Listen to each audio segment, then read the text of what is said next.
Thanks for staying with us right here at STL Live. I'm Steve Potter, and my guest today is volunteer/program manager Kristen Kremer, and we're learning about Keene St. Louis. And as you said before, Keene stands for? Kids enjoy exercise now. As opposed to later. What do you know about the history of the organization? I think you said it's been around for about 12 years. Do you know how it started, who started it, why? Yeah, I know a lot about the history of Keene. So it actually started in Washington, D.C. in 1991, or 1992. Our founder, Elliot Portnoy, is still a Keene volunteer, so he still serves on the Keene USA Board of Directors. So Keene St. Louis is an affiliate of the larger umbrella organization of Keene USA. And he started when he was actually in college in England. He was an Oxford scholar, and a friend of his had a son who was looking to play tennis, and his friend's son had Down syndrome. So he went to teach the kid how to play tennis, and then some of this child's friends also wanted to learn how to play tennis. So he had all of these kids he was trying to teach the sport to, and he kind of learned when you're working with kids with disabilities, having that one-on-one attention really does make a difference. And I guess it's different for them too, depending on what your disability is. You might not be in a gym class like other kids your age, right? So you might not even have that opportunity. Right, right. Yeah. And how do you think it really benefits kids with disabilities? I would think, you said physically, but I would think the emotional benefits would be just as valuable. Absolutely, I agree. Socialization is the #1 reason kids start with Keene. Parents are just looking for opportunities to get their kids engaged in the community. A lot of kids with autism in particular, since that's the #1 population that we serve, they don't have as many social opportunities. They don't have as many friends at school. They don't get invited to as many birthday parties. They're not involved in Girl Scouts, Boy Scouts, a wide range of activities like we might have been involved with, or our kids were involved with when they were growing up. So parents are just really looking to get their kids involved as much as possible and just to expose them to new activities.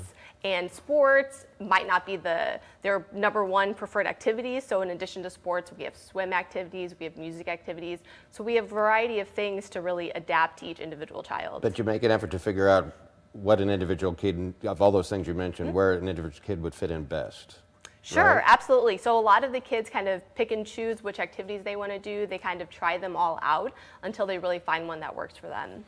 You know, when you said most of the kids you deal with have autism, and of course that affects an ability to communicate with other people and express themselves. Yep. And when you're playing sports sometimes, particularly if you're playing a team sport, that's an important aspect of it. So that must be very challenging.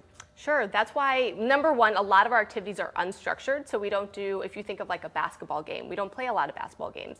Most of them are sports activities or swim activities. It's unstructured, so it's kind of like an open gym where kids can kind of pick and choose which activity they want to do that day. And does every kid, do they develop a goal? I mean, does each individual kid have a goal that's set just for them? The kids kind of pick and choose what they want to do. So yeah, they do have their individualized goal, kind of, okay, now I want to try riding the bike today, and that's something that the volunteers might work with them over time. All right, you have an office, I think, in Clayton, but most of your activities are other places, right? Correct, yes. So we just have a single office in Clayton, but I work out of a lot of other facilities. So we have sports and music activities at St. Louis University High School, right by the Science Center.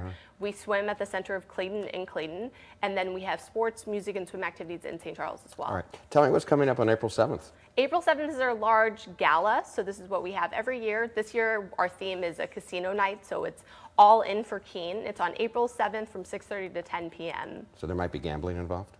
There will be some gambling, yeah. So it'll include casino games, a silent auction, and dinner. And how do people get involved in that? They can go to our website, so keenestlouis.org. They can just easily buy a ticket from there, and they're welcome to join us.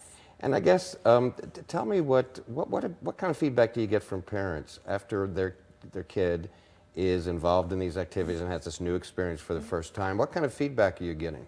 It's always extremely positive. Parents are just very appreciative of the opportunity. It's completely free. So families are just very thankful that they don't have to have this additional expense. Kids with disabilities have a lot more healthcare visits, a lot of medications the parents are paying for. So it's a lot more health costs. So kind of paying for those recreational activities sometimes falls by the wayside for families who can't afford it. Well, it's free. And so if parents are interested in it, they should just contact your organization. Absolutely. And they could get their kid involved. It's that easy. Right away, yeah. They Well, can great. complete an application. We can get them started the following week. We'll have a great event on April the 7th. Thank you so much. Thank you. I'm excited. Keene St. Louis is hosting the All for Keene Casino Night. That's coming up Saturday, April the 7th.